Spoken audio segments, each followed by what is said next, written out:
What's up, guys? It's your boy Brendan, aka Drip, back with another deck profile and another video for you guys. In today's video, I got another Invoked Shaddoll deck profile.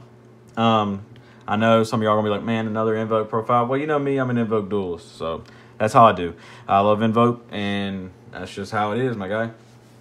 But a couple of y'all wanted to update a profile on this list, on this deck, anyways, because even though I have been uploading a lot of Invoked here lately, it's still been like a month or 2 months since I've updated, and the format's always moving anyways.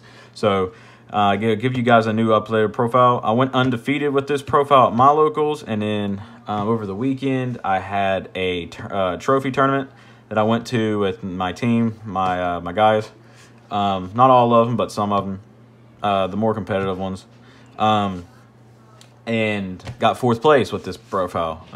Big sad. I felt like I should have at least got 3rd.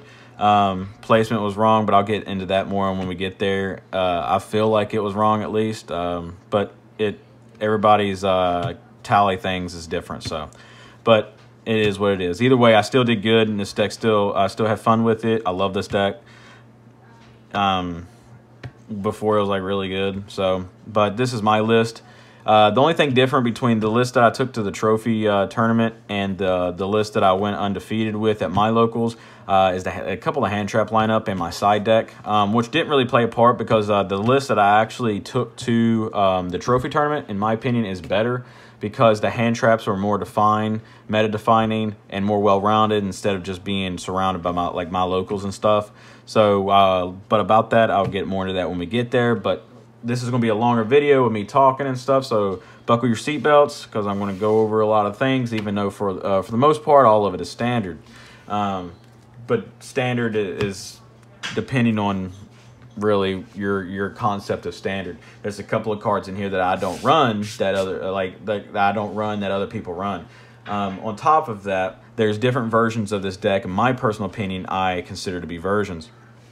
Version 1 is just Invoked Shaddolls with hand traps. Version 2 is Invoked Shaddoll Dogmatika, and then slash 2.5, which would be Invoked Shaddoll Dogmatika with Maximus. This doesn't run Maximus. I don't like that card right now. I like running that card when no one else is running it, so then you can catch them by surprise.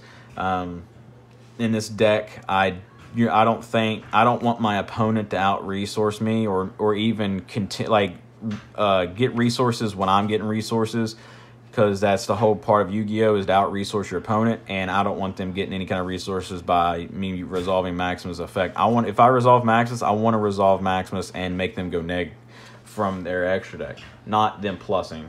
So I don't even want to take that risk. I understand the consistency ceiling that it gives you, but I don't like that right now. Right now I don't. And it's performing very well without it. And in version 3, I consider to be the Despia, Dogmatika, everything. The whole package shenanigans, which I know y'all wanted a profile on that too, which I fully plan on making, and I just haven't yet, and I didn't take that to the tournament for one reason and one reason only. That deck is actually very, very good, but it sucks right now when you get to the higher tier decks, mainly because the attributes are different from light and dark.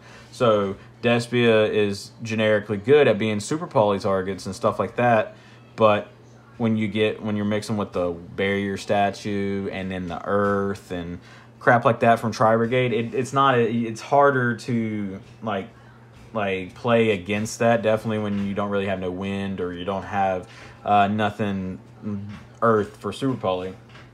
So, but I still have the list, and the deck is amazing with against rogue and lower and under rogue, even tier 2, as long as it's not the higher tier decks like the ones that don't have light and dark. But moving on, we'll get into this deck profile. I know some of y'all hate it when I talk, but at the end of the day, if you know me, you know I like to talk, and I'm going to give you the full round on everything. So we got 3 Alistair. Like I said, a lot of it's going to be standard for the most part.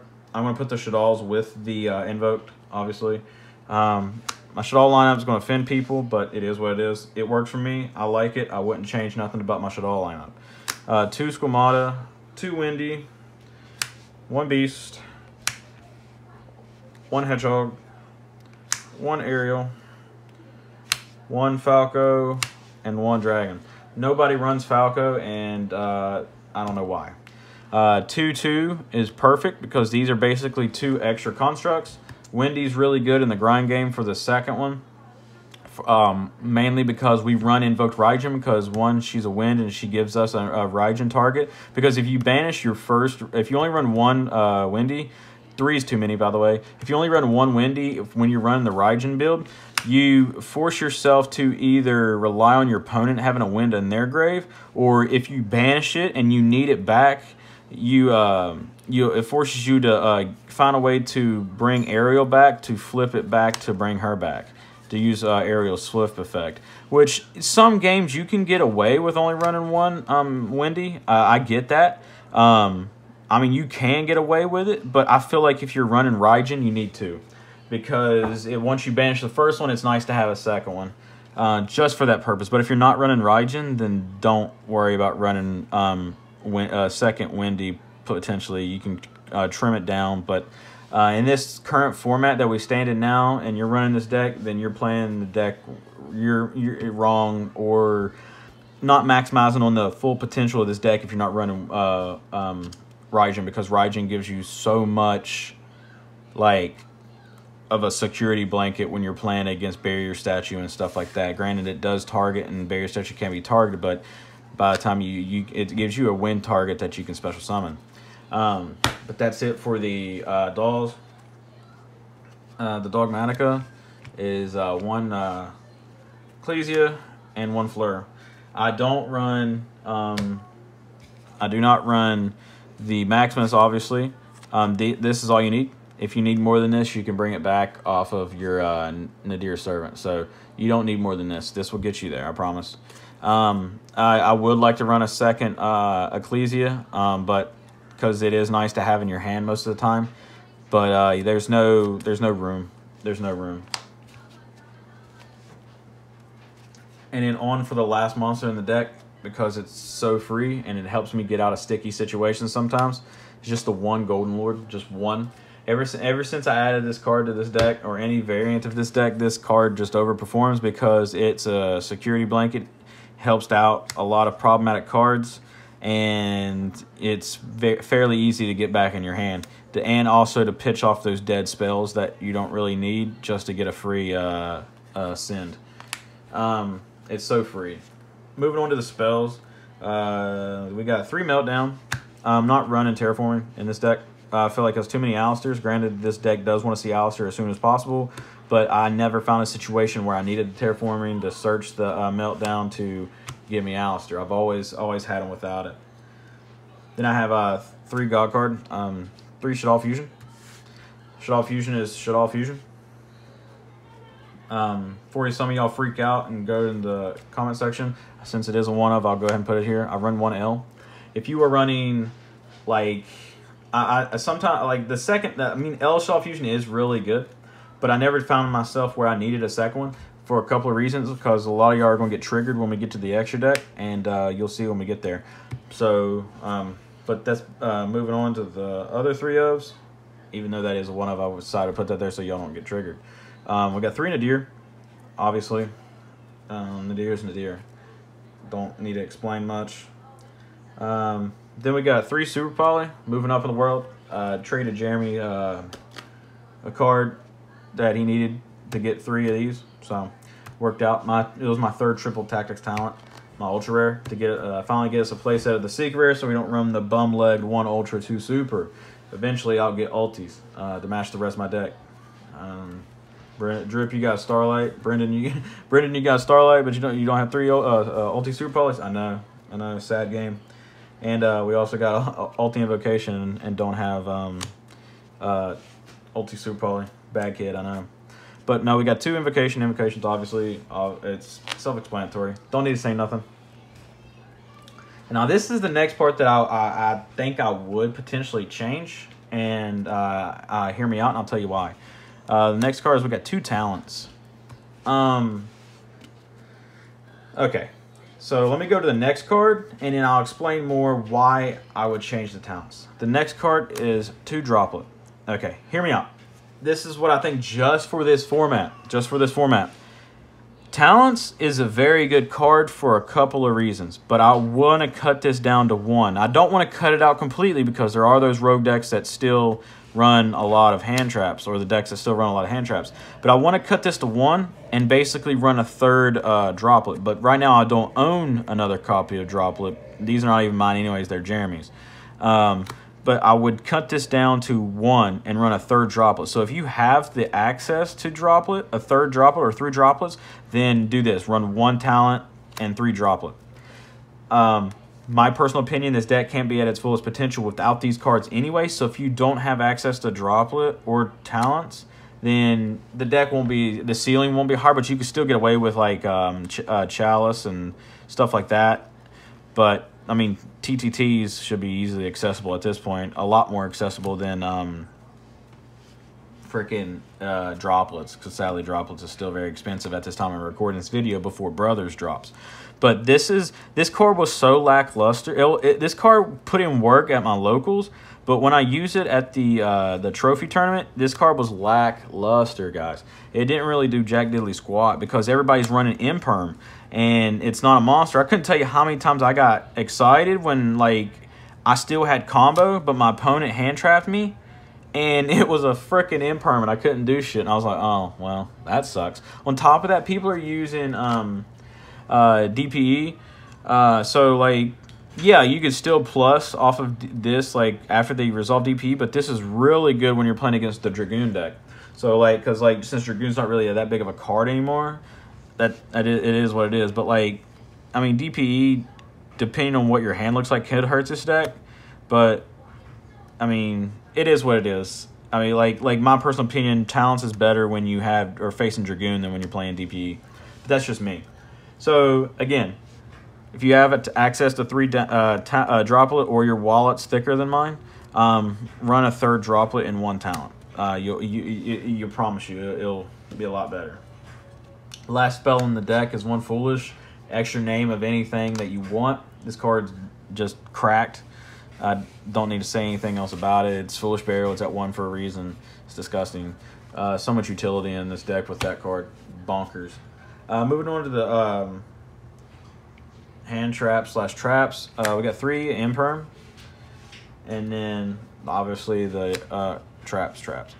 See, before with my list that I used at locals and went undefeated with, these were Ash, but Ash is so lackluster right now that I mean, still generic to say the least, but imperm puts in a hell of a lot more work.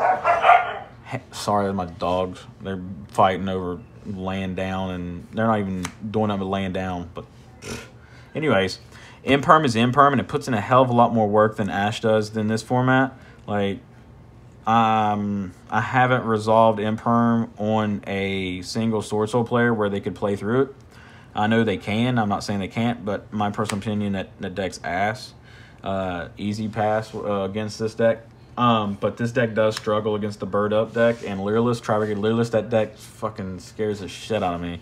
Only because of Barrier Statue and some more making it to where I can't target their crap.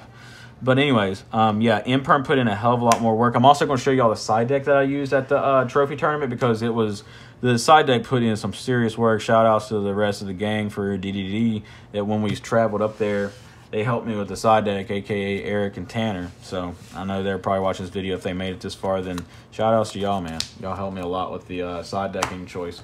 That's it for the main deck. Clean 40. Extra deck's basically standard. We run the Magistus, Gravity Controller, and a lot of things that's triggering people is I do not run Predator Plant. Granted, I know you can send Super Poly, but that's fine. I would rather go first, Kaliga lock you, and set on Schism with Winda so I don't lose the Dark Ruler. And then turn 2, link my Kaliga away full combo, and if I can't OTK you, then I just summon a fusion to this zone and Kaliga lock you again on your turn with Schism. So it's really nutty. Cross Sheet puts in some serious freaking work in this deck. I don't run the Almirage and Secure Gardena. That is unnecessary nowadays. That's early stages of this deck, and you don't need it anymore. When I was talking about the versions of this deck earlier, the versions that just invoke Dogmatika with the Schism package is not this deck. It is not a version of this deck. It is a worse version of this deck. That deck, I smack kids that run that version with this version, because a lot of people don't like having Shaddolls in their hand with this deck. You're wrong, sir. The Shaddolls give you so much freaking utility. They help you get out of sticky situations. I would rather have a Shaddoll in my hand. I would rather have too many Shaddolls than too many hand traps. 100%, 100%. That's it for the links. Cross Sheep, 10 out of 10, better than Predator Plant. On top of that, you're going to have to learn how to play without Anaconda anyways when it gets banned in January. Shaddoll lineup is where people's going to get triggered.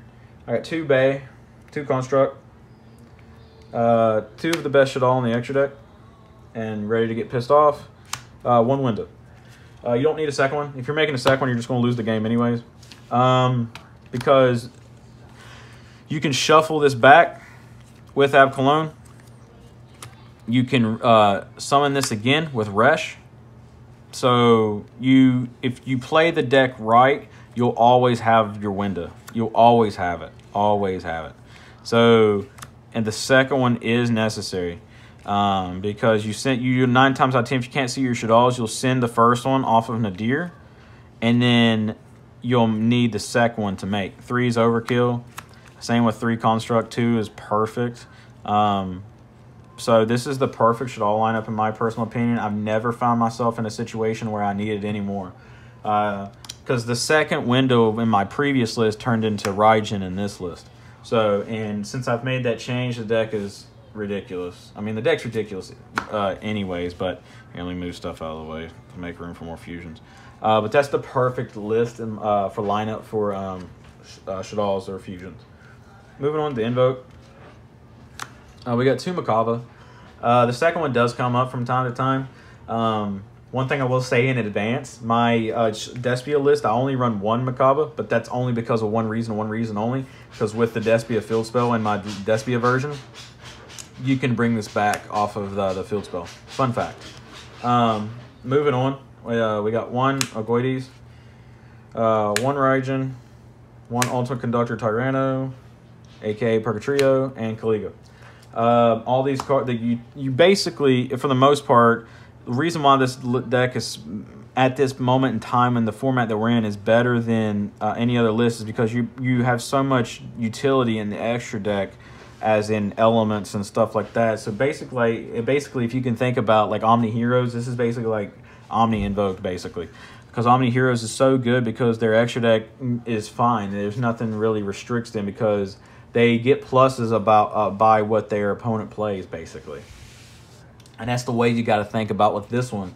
Because if not, then you're just dead if you lose the die roll or you don't draw droplets or any way to negate the barrier statue, or for an example, if they have something that you can't super poly or help breaking their board. Because the way this deck, another reason why this deck is so good, because it breaks boards with ease. But with that being said, there has to be some like similarities in order to help break the board, or less restrictions is the word I was looking for. Apologize. Less restrictions. And this version and this moment in time is better than the Despia version until the format changes a little bit. Once Tri-Brigade or Bird Up falls out of format and like something else like takes its place, like if it was just Drytron, oh fuck yeah, dude. I'm going all in with Despia. And the last card in the extra deck is Entis because it's a free pop destruction. Nothing really left to say about that. Now I'm going to show you guys the side deck. The side deck put in some serious work. I got 3 Twin. I was running Cosmic, but I decided to run Twin for the extra blow-up card, like the extra blow-up. For all my back row destruction, basically, there's going to be some serious sauce in this, so we'll get to that when we get there. It's nothing too over the top, because people obviously have seen people running it. We got 1 Red Reboot. This card's cracked, definitely when you see it. I underestimated Red Reboot until I started running it, and when I finally resolved it for the first time, it's like some of those situations where when you run cards, like reading it, you're like, huh, yeah, that is a pretty good card. And then when the situation comes up and you resolve that shit, it is ridiculous. Freaking nuts. And it evenly matched. Shout outs to the team yet again for forced me to realize how good evenly matched is in this format. Originally, these were actually Chaos Hunters because I just wanted to, I didn't really mess around with Tri-Brigade or play Tri-Brigade that much, and I failed to realize that Chaos Hunter wouldn't really hurt the Lyralist version, and a lot of people have steered away from the pure Tri-Brigade, as where low-key pure Tri-Brigade is kind of like a roguish version of the deck now, because everyone's like went to the bird up version. So I just wanted a clean blowout card on them and back row decks too. Every time I saw this card during the trophy tournament, it won me the game. Seriously, every time I resolved it, it won me the game. Moving on to the other parts of the deck, side deck shit. Drop Lancey at a 2. I did want a generic, like, just say no to banishment, because there's a lot of decks that are rogue or meta that banishes, aka Tri-Brigade, so I want to slow them down in some way, form. Speaking of like bird up, we got 3 Droll to help stop them, because Drolls Droll and it crucifies them. Shout outs to the team again for helping me figure that out. And then the last 3 cards in the deck is for people who draw IO because they're such better duelists than me, and for the people that side in Anti-Spell Fragrance and shit like that, and D-Barrier and stuff like that to try to counter my deck. We got 3 Royal Decree, and because I hate trap decks, yes, I'm talking to you guys players, the deck is ass. Even if you got new support, I don't give a shit if it's tier 1, you win worlds with it, still ass. 3 Royal Decree. My idea and theory behind this was outside the fact of completely saying F you to trap decks and like Eldritch and anything really, even though Eldritch can easily out this. And trap decks, my theory was I wanted to side in, when I was siding in, when I was going in my side, I didn't, because a lot of things that happens when people go into their side deck is people will, it comes down to who sees their side first. And yeah, that is true. And basically when you side, you're siding stuff to counter your opponent's deck, right? So hear me out. My theory was, when I was like, I want to side in cards that can help out my opponent, but on top of that, I want to side in cards that help take out the cards that my opponent's siding from me. Because if you think about it, your opponent is taking out consistency cards to help out your stuff. So if you put in cards that help out killing the cards that they side in, along with cards that can blow them out too, you will win 99% of the time if you see the cards. I saw this twice during the trophy tournament, and I killed one guy before I could even activate this, and the second time it got shuffled back before I could activate it, but it didn't matter regardless. The game was over. Anyways. But no, this is a good tech card, and this card's never leaving my side, because even when I play online and they always freaking anti-spell fragrance me, I just activate this and just say no, and I go on by my day. A lot of people are going to be like, well, what about the fact that you run Schism and Resh? Well, yeah, that's very true, but you know what? Every time I've done this, I've just resolved Schism first, and then I get what I need in my resources, and then I just don't rely on Schism no more. A lot of Yu-Gi-Oh players and a lot of people that play this deck crutch on Schism so much, it actually like mentally hurts my brain. Because this deck, you don't need Schism. Schism is a good utility card, yes, because you like Fusion Summon on your opponent's turn. You like Summon a Window on your opponent's turn, because you never really want to make Window first, because it's just out there asking to get hit. So it's better to Schism it. But at the end of the day, this deck can easily be as strong as it is, and as powerful as it is, and as potent as it is, without crutching on Schism. And I just side out Resh every time I side this in. Keep Schism in because it's still a consistency card at the end of the day. But just resolve Schism, and then after that, you can just basically flip this. Like people that play IO, for an example. People that play IO, a lot of the times run freaking spell cards, but they activate it when their board is established and they don't have to worry about using their spells. Same thing goes with Royal Decree. Activate the Royal Decree after you use your Schism and everything else goes off. Then you activate the Royal Decree, because also by that point they have already used all their negates and shit like that, to where they won't have a negate for this. And once this resolves, they're like, oh well, I lose. Yeah. So you're going to be cheeky and draw the 1 of IO on me. Well, I'm going to be douche and aside in the 3 Royal Decree to out your 1 IO and your anti-spell fragrance and everything and your D barrier on me. So, yeah. But that's it, guys, for the main, extra, and side. I went undefeated with this deck and then got 4th place with this deck at a trophy tournament. That's the end of the video. I'm going to talk a little bit more, but that's it for the profile. If you want to go ahead and click off, that's fine. If you want to hear about tournament results and tournament matchups and stuff like that, go ahead and stay in and I'll keep talking. But with that being said, guys, you guys have an awesome day, night, morning, evening, whenever you watch this video. Hope you guys stay safe out there in the age of COVID and have fun with this list. This list is freaking bananas. You'll have a good one. Now for the OG ones now. All right, y'all hanging out. At the trophy tournament, the first round, I was going to play against Earth Machines, but he pretty much DQ'd / dropped because he didn't have his deck in time. He didn't have his deck ready, so he dropped. So we got a round 1 win right there. Round 2, played against Leerless Tri Brigade. We won 2-1 on that one. It was a back and forth and very frustrating. But Winda got us there. I lost game 1, then we went to game 2, and I went full combo, and he had no way to stop me. And even if he hand trapped me once or twice, I had enough extenders to completely just go off. And then game 3, our side put in work. He bricked. Oh, he bricked, but he didn't. I mean, he didn't brick, but he didn't get to go full combo.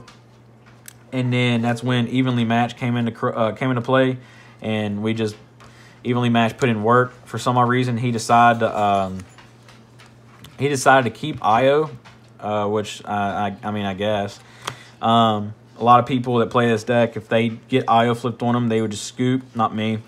I kept playing mainly because it was game 3 and I couldn't afford to scoop.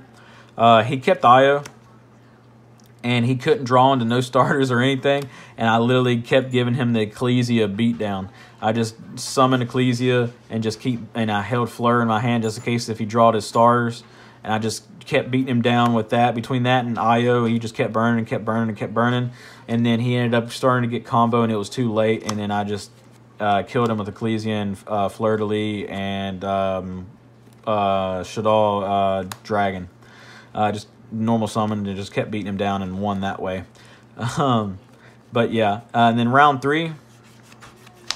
Round 3 I played. What did I play round 3? Oh, round 3 I played against Live Twin. It was a very, very grindy match. I won game 1. Winda plus the rest of my Dogmatika cards was too much for him to really deal with.